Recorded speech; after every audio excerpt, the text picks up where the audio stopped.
Hello, guys. Welcome to another episode of the e-commerce lab by Ecomcy, the place of everything related to Amazon FBA problem and e-commerce. My name is Vincenzo Toscano, your host, founder, and CEO of Ecomcy. And today, as you can see in the camera, we have a special guest, a zebra.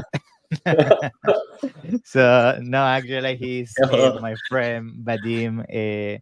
So Vadim actually is the founder and CEO of Some Photo, which actually is an amazing agency, one of the top in the space when it comes to helping with everything in terms of the visuals and like images, A plus content, video, and so on for your Amazon listings. We actually met around 1 month ago Mhm. in Lithuania. Yes, in Lithuania, right? Yeah, Yeah, it we was a met good there time. at Orange Click. Yeah, nice time. Mhm. And after I saw the presentation that Vadim did there and basically some of the past work, I thought it was very important for me to bring him on the show so we can get a little bit about his knowledge. So yeah, Vadim, welcome to the show. How you doing, my friend? Thanks for introduction. Excited to be here. Thanks. Been also great to meet you and follow what you're doing as well in the space. And yeah, thanks for inviting me. It's a pleasure, bro. A pleasure, always. So let's start with Vadim, right? I think I always do this, and I know I always mention this, but it's just the way I love the format is because I feel like every single person I meet, they have an interesting journey, they have ups and downs, and they have basically a transition up to the point of joining the commerce space and eventually launching their business. And a lot of people find that inspiring and also can learn from it. So it would be great if you can tell me a little bit about how you jump into the commerce space and you founded your agency in some photo, and then of course we can dig a little bit deeper into the strategy and everything that people could use for their Amazon listings. Yeah. Right. Yeah. Thanks for that. So basically, yeah, I was Amazon seller myself. Uh, I mean, before that, even like before jumping into being entrepreneur, I was into music. I'm coming from music industry, and then I was doing lots of different things. Eventually, I was a street musician for 3 years. Mm, Did that okay. professionally, and this is where the zebra comes from. Bringing it with me. It's a legacy that follows me. You need to stand out and also Yeah. stand out in the market. So basically, yeah, I did Amazon for 2.5 years, then successfully sold my brand, and it's just eventually I was doing Amazon images for myself. I saw how it impacts my business, and then I was Yeah. helping different friends, Yeah. sellers. We shared different insights. And when I sold my business, eventually I was thinking, okay, what else can I do now? So while there was transition period and all that, I just started doing images. And I had a vision that I want to create a service that's all inclusive, that's kind of takes charge of every creative aspect of selling on Amazon and includes Yeah. everything, like all the marketing, research, branding, everything. And this vision is now called Zone Photo. Yeah. I love it, bro. Yeah, thank you very much for sharing that with us. I appreciate it.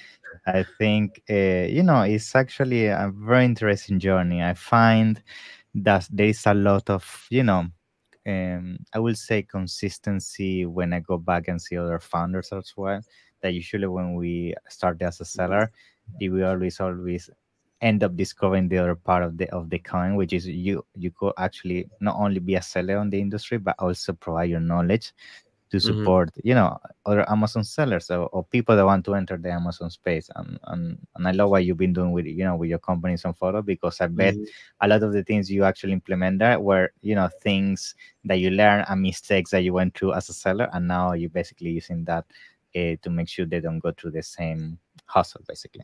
Now let's start bringing to the table the topic, which is basically everything around images and basically the visual content we should be having on a listing to improve our conversions. Talk me through a little bit about right now in 2023, like what are some of the key things you're seeing moving more than needle in terms of improving conversions based on your experience. Yeah. Sure. Right. So for the past, I would say, 2 years, I would say maybe three. I've Mm-hmm. seen more and more content coming out in regards Mm-hmm. to images about branding and marketing, things like that. I mean, already 4 years ago, when I was on the first conference, there was Sasha. I remember I met Sasha, and she kind of introduced that branding aspect.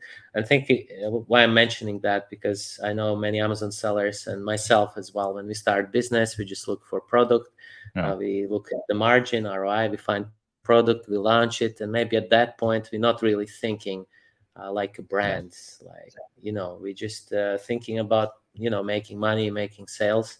Eventually everyone goes through this phase that at some point they Mm-hmm. start realizing, hey, I'm actually, I could be a brand. I want to look That's right. more like a brand. And that's they start thinking about social media expanding outside Amazon. And this is also kind of been journey, with Zone Photo, first helping sellers just with the images, and then Okay. actually we saw this trend going forward into branding. And this is what I think nowadays is a trend to actually build brands, not Mm. just do images to differentiate themselves. Yeah. Super important. I think branding is something that, I mean, nowadays on Amazon is a must, and I know I say this also on most of the episodes when we talk about what people is struggling on Amazon, and it's because people nowadays they keep having the mentality of the way of making it on Amazon is just by going to Alibaba, taking a product, putting a logo on it, and call it a brand. And we definitely know that's not the case anymore in terms of how successful you can be if you do that, because it just the amount of competition that there is out there. If you're only going to be competing on price and you have nothing else to differentiate, like I feel that's the first huge mistake most people do, because we both agree here you could have amazing branding and images as well, but if you do the initial thing, which is pro research, wrong as well, I think that's also a key factor here. I think you also need to make sure you're very well differentiated. Now, assuming that's the case here, and people want to start their journey into creating a Mhm. brand, like how do you even get started with that? Because let's be honest, doing a brand is something difficult, and most people don't have the experience about how to do it. Like, because it's something that most people do it only once, pretty much, right? On the last time. So tell me, what are some of the key factors as an Amazon seller you should be looking into to create a branding feeling? Like you, for example, in Mhm. your agency, what are some of the things you focus for your clients to create the brand feeling for a product? Yeah. Sure, sure. Yeah, I got your question. So, yeah, one of the, I guess, key things that I mentioned to clients, when it comes to branding, is introducing them to the theory of brand archetypes. There is a Okay. book actually. I'll have it here. Yeah, there Mm. is a book that's been written by uh, Mark and Pearson, Margaret Mark and Carol Pearson, and that's been kind of revolutionary in terms of branding and marketing. Okay. And basically, what it is, she introduces, and if you just Google that, you will find a page where it shows you the wheel of 12 brand archetypes. And if you Okay. just think about that, basically, you can be selling one product in 12 different ways. When you start thinking about brands like that, then I mean that would be the main beginning. So what Yeah. these archetypes are, essentially, they are your brand personality. So there Okay. are, for some of them, for example, Explorer. Very good example of that is North Face, or for example, there is a hero, Nike, Mm-hmm. or yeah, like different ones. I mean, you can find all examples on them, and once you define your brand personality, then I think it's a good start where you can move forward.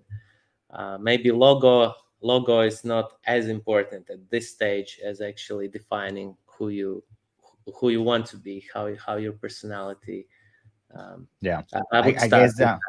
yeah. Yeah, of course. I guess something that interesting to this is creating the avatar, right? Like, what is the avatar of people you're gonna target with that branding?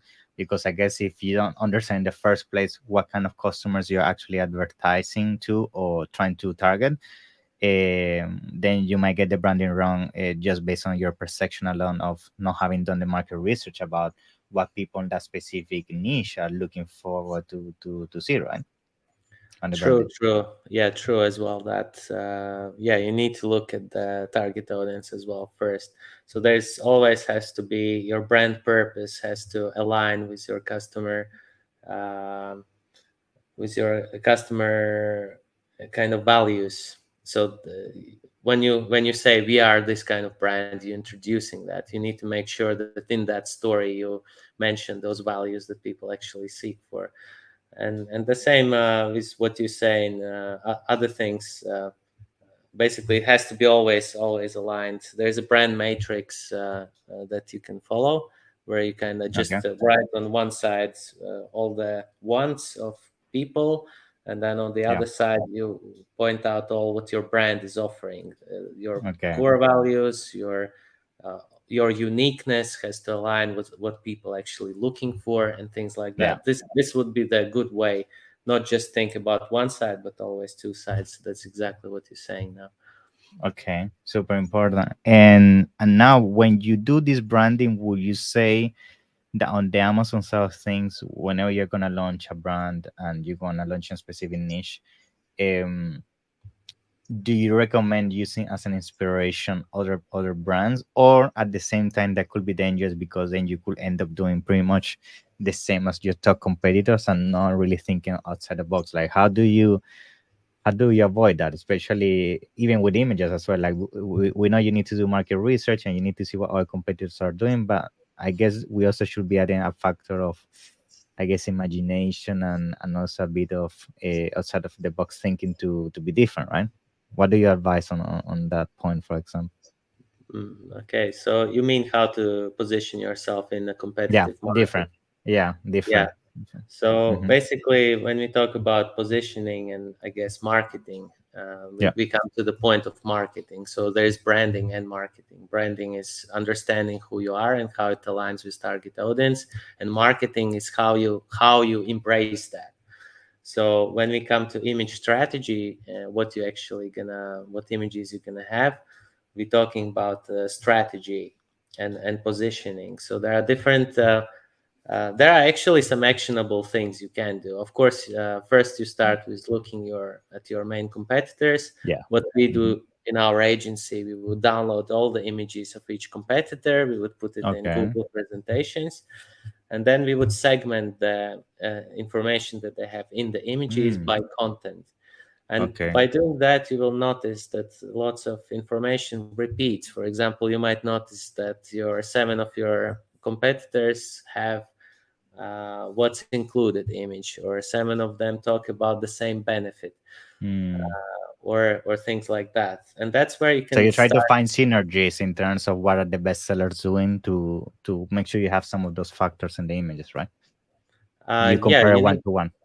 Hmm. exactly. First, you need to identify, okay, what things that are working for them, uh, and also you at the same time you want to differentiate yourself. You don't want to repeat what they are Yeah. doing, and you want to Yeah, of find course. you want to find kind of new unique selling points, new ways to introduce your brand or product, or say things that they're not saying, that would differentiate you, just by mentioning some key factors, or just tweaking information in a way that no one else did in the Yeah. market. For Okay. So there are different tricks, but like you said, it's always looking at your competitors first. Yeah. Yeah. Now, when it comes to designing the images, I always feel like you need to set up this as a storytelling, right? Image one does one thing, image two does another thing, and you try to basically take the customer through a journey that by image six they understand in a few seconds already what is the product about, why yours is different, and how you basically provide a solution to an issue that maybe the competitor is not doing. So, being saying that, do you have like a like must do's for images that you want to share with us today? Like you must always have this, you must always have that. So, if you could share those, that would be amazing, so people can have an understanding as well. Yeah. Sure. Yeah, and to make it more actionable, yeah, it's useful to actually have some pointers. So yeah, the first pointer I would say, um, don't overcrowd your images with features. So it's Okay. always great to put one or maximum two features per image. And we see that a lot, that sellers, they try to put too many things in one. All information that they can. Yeah. Yeah, Yeah. exactly. I mean, if you have so many features, just try to put them as segments, to put them in categories. Like, look at your Hmm. product. If you're talking about one part of the product, talk about Hmm. everything that's in there. But yeah, this is one thing. Just one feature per image, one message per image, because people from consumer behavior, they can't comprehend a lot of information, and they have more focus and clarity if it's just one message per image. So ideally, you would have one feature or one benefit or one claim or anything per image. Hmm. This is one thing that will already give you clarity. Second thing, what you can do, there's, I mean, copywriting as well. I know when we talk about overcrowding images, actually there are scientific tools available to us. Yeah. We are in this century where you can actually upload images or drop a sales copy in on internet, and it's going to tell you is it readable or not. Hmm. There are Yeah. visual tests that I know branding agencies do. There are clarity tests. I mean, there's been Rudolf Flesch, for example, in 1940. He made scientific kind of formula Hmm. on clarity. So this Okay. is one. Basically, you count syllables, words, paragraphs, sentences, and what it also looks at, and it's very important, is at the words, words you are using. Are they specific or they general words? The more I specific see. you are, the more you kind of paint that perfect picture in the mind of consumer. So these kind of tests are available. You can Google them and you can test your images. This is like a second thing you can do. So your story kind of has one message per image. Then you make sure it's clear. Uh, Hmm. then put your main unique selling points or claims in the second image. Second is actually, we had a debate with some people in industry that actually A/B testing second image is also has a place, because this Yeah. is how you start your story, and this is the Yeah. image we believe that mostly gets clicked on. Yeah. In fact, I heard, I haven't tested, and my team was talking about this, that now apparently Amazon allow you to split test the second image as well. No. All right. So Wow. now you know that the moment you can do the main image, the title, bullet points, and all that. Now you can do second image. So what you're saying, I'm interested to test it, because I think people only think about one, the main image, and forget about the second image. So I Yes. think maybe, yeah, for sure, that's something that a lot of people must be dropping the ball in there, like they're not using the right synergy between image one and two, and they're losing a ton of conversions there. Yeah. Yeah. Now, so we're talking about, okay, the must have of an image, which is great. Now, what I want to understand as well when it comes to images, like, what is usually your approach nowadays with the content within the image? Because some people now is using render generated, at least on the product side of things, and then they do photography with the for the people in back or things like that, or people do full photography. Some people combine AI with photography. It's like, what are you seeing that is happening in the space? Because I know there's a lot of things going on, and uh, what is usually your approach in there? Like, what do you think is more efficient? Yeah, in terms of photography and visuals, what actually Yeah. you're showing, I think it still comes down to the basics. Like, we can't forget the basics, and basics is uh, our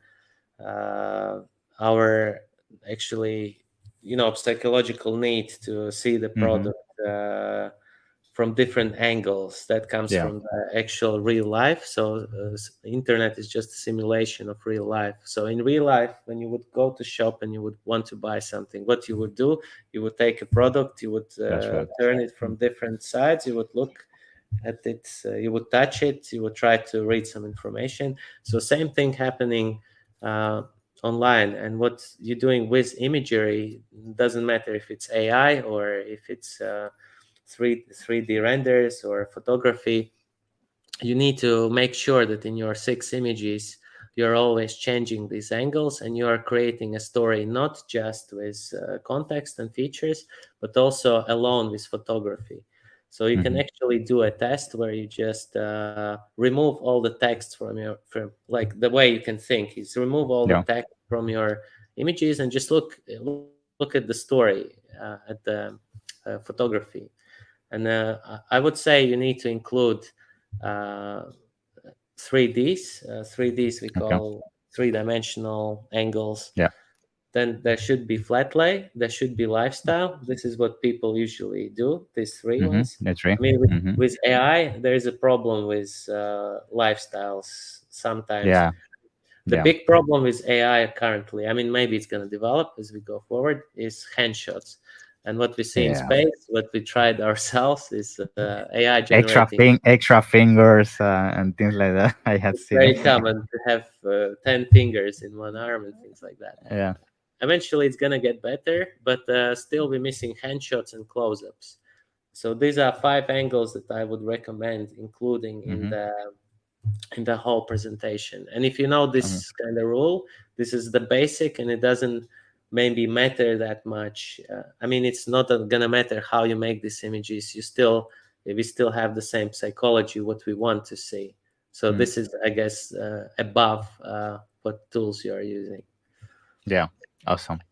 Now, in terms of, let's also bring a little bit to the table video, right?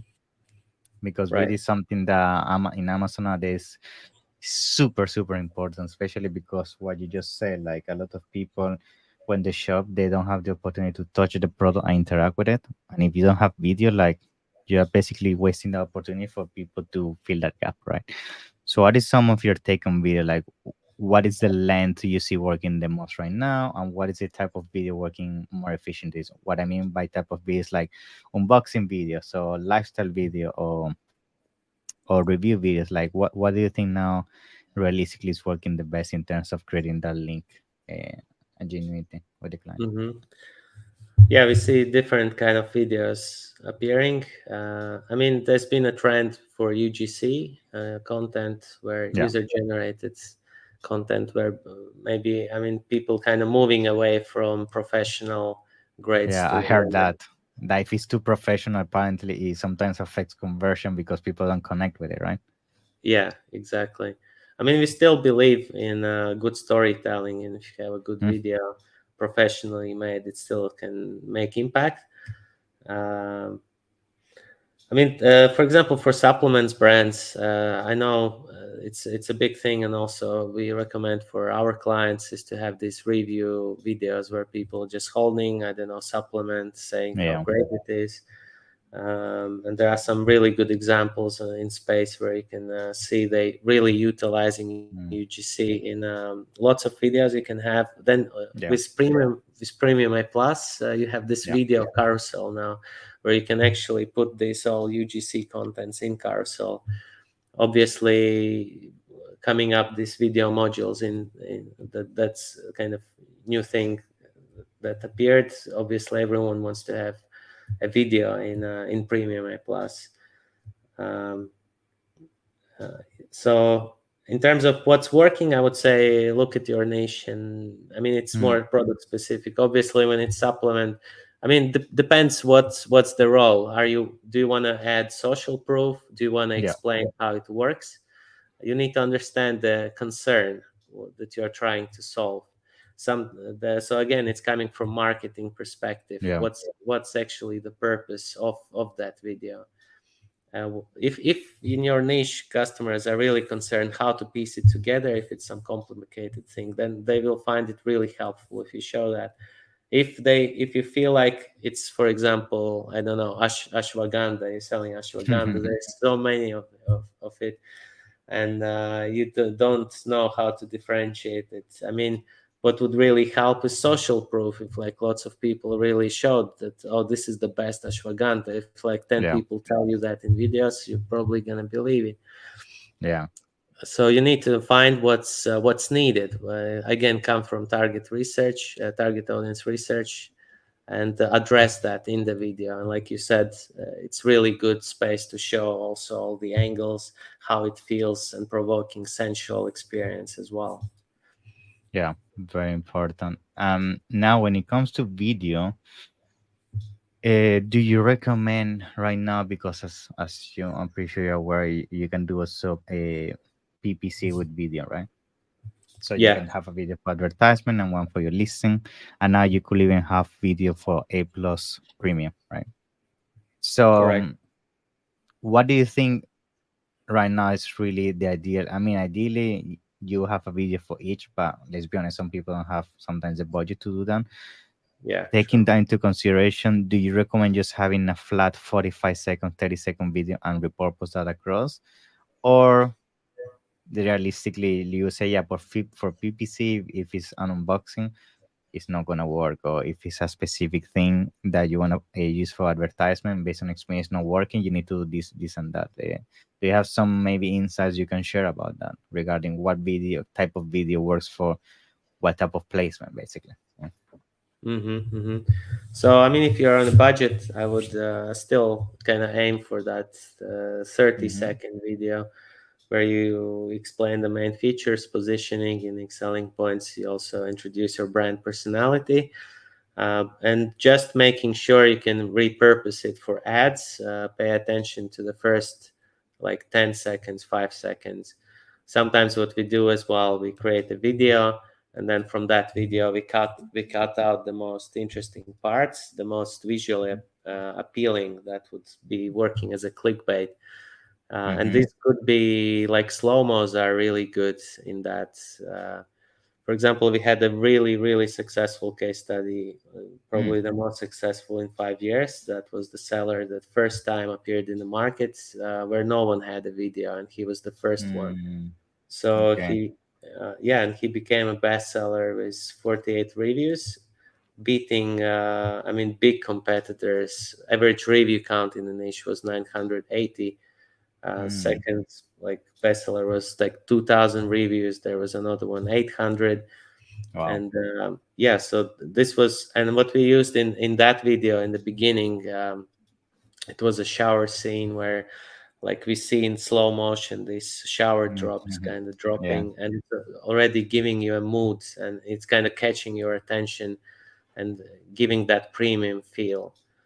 um, Okay. Interesting. Very interesting. yeah. Yeah, I think and it's good that you bring this case to the table, because that clearly shows that, as you say, because you did this specific thing different with this brand, that basically created that explosion in terms of conversion. But I guess at the end of the day, it's all about split testing.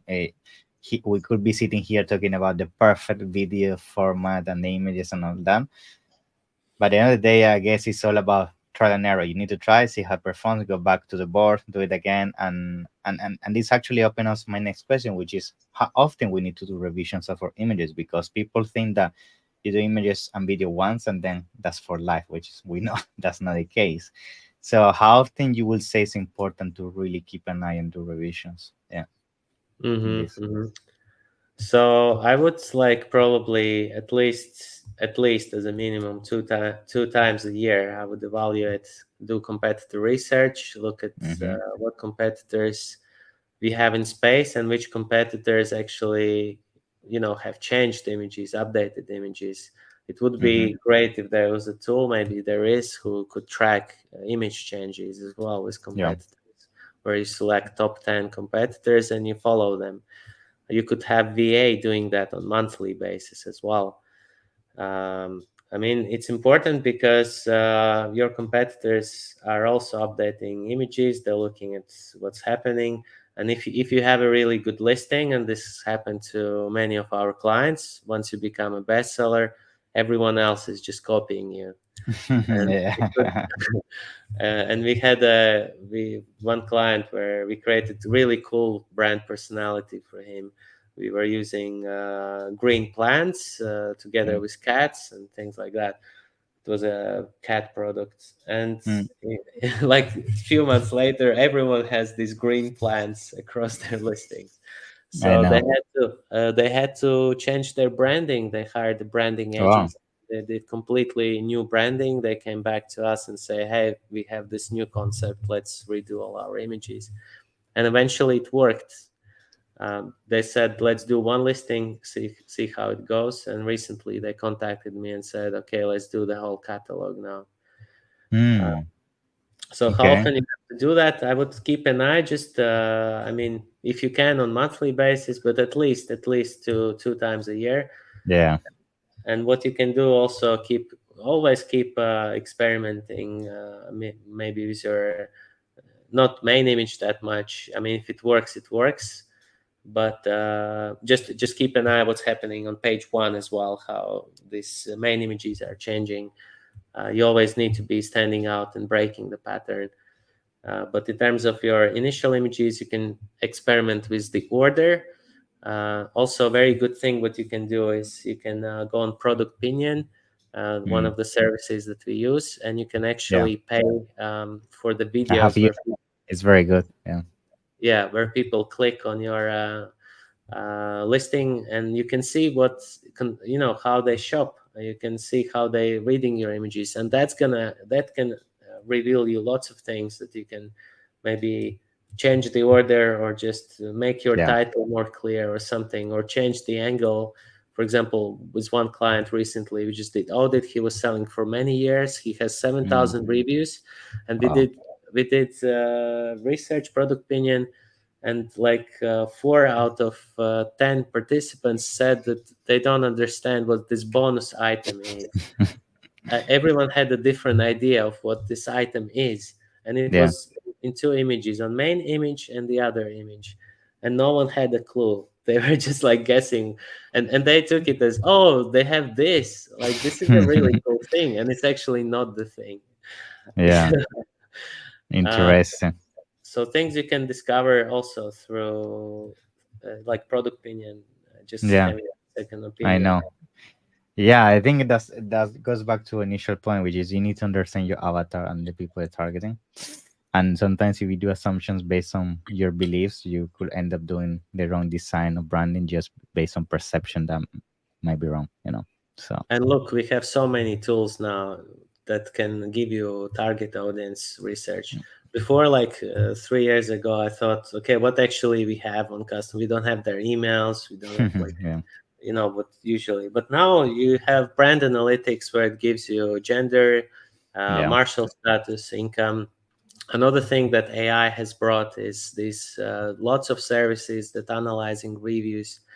Data Dive just also did a AI update on that, Yeah. implementing review research. So I think review research as such will definitely become like a baseline, like A what you must. have to do. Yeah, a Yeah. must.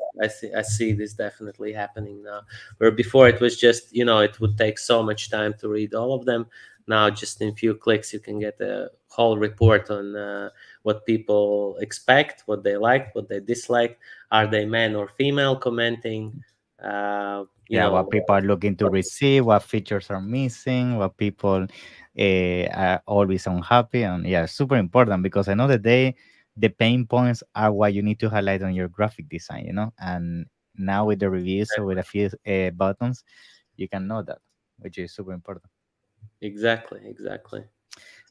Awesome. So, Vadim, I mean, it's been an amazing episode, and thank you for sharing all your knowledge. I mean, this is a topic that we could be here for hours and hours. It's like such an extensive topic, but I think we cover, the basics and things people should be always looking forward when it comes to optimization. And before we conclude, I want you to tell me a little bit about how people can reach out to you and your agency because this is what you do every single day. I'm sure Right. that people that is currently struggling with the images and basically, conversions and so on can reach out so you can help them with them. Yeah. Sure. So you can always, I would say, give me a follow or give me a send me a friend request on Facebook. You can find me Vadim Petrov. I don't know, maybe you can include a link to my profile.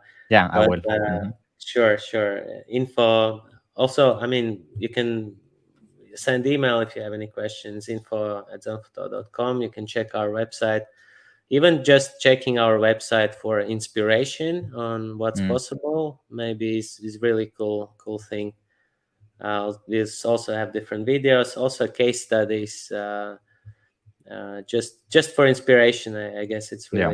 really good. And also we have Instagram zonephoto.agency, where we now Okay. like going full in doing reels, like we want to do like really useful content, what we shared also with you, different tips and tricks, also on my Facebook timeline. Awesome. Thank you very much, Vadim. It's been a pleasure and looking forward to see you soon. Yeah. Yeah, Have a amazing. nice one, bro. Thanks, Take Vincenzo. care. Bye Thank bye.